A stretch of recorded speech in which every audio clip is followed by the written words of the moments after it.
የውጭ ጉዳይ ሚኒስቴር በ11ኛው ሰዓት ጩኸታችንን ሰማና እንዲህ የሚል መግለጫ ወጣ።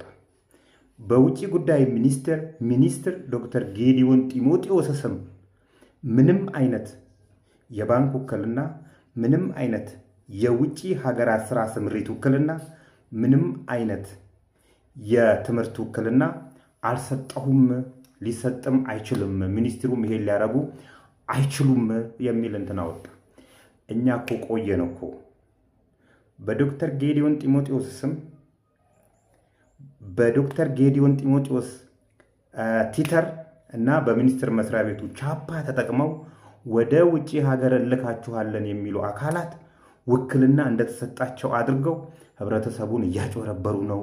እነዚህ ኤጀንሲዎች ህጋዊ ፍቃድ አውጥተው በህጋዊ ፍቃድ ሽፋን እንደዚህ አይነት ማጭበርበሮች እያረጉ ነው ያሉትና ሚኒስቴር መስሪያ ቤቱና ዶክተር ጌዲዮን ጢሞቴዎስ ምን ትላላችሁ ብለን በተለይ እኔ ደጋግሜ ነው ያልኩት። ደጋግሜ ሳሰሙ ቀርታችሁ አይደለም። እዛ አካባቢ ያላችሁ ሰራተኞችና የሚመለከታችሁ አካላት ይህንን ጉዳይ ይዛችሁ የሚኒስቴር መስሪያ ቤቱን ቻፓ መጠቀም የሚኒስትሩን ቲተርና አስመስለው ፊርማን በመጠቀም እሳቸው የባንክ ውክልና እንደሰጡ፣ የውጭ ሀገር ስራ ስምሪት ውክልና እንደሰጡ፣ እሳቸው የትምህርት እድል ውክልና እንደሰጡ አድርገው ህብረተሰቡን ብር ሲቀባበሉ የነበሩ ሰዎች እንደነበሩ ነግረናችሁ ነበር። እኔ ሳሰሙ ቀርታችሁ ነው የሚል እንትን የለኝም።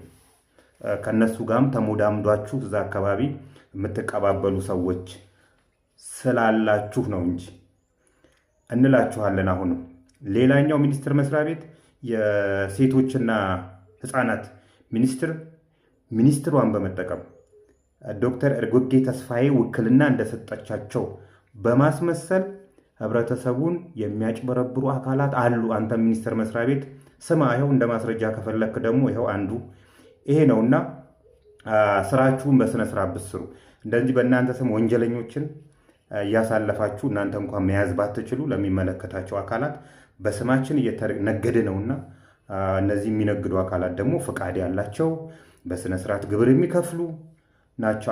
አድራሻቸው የሚታወቅ ናቸውና ለፖሊስ ኢንፎርም ብታደርጉ ጥሩ ነው። በስተመጨረሻ ሰምታችኋል። ሴቶችና ህፃናትም ስሙ።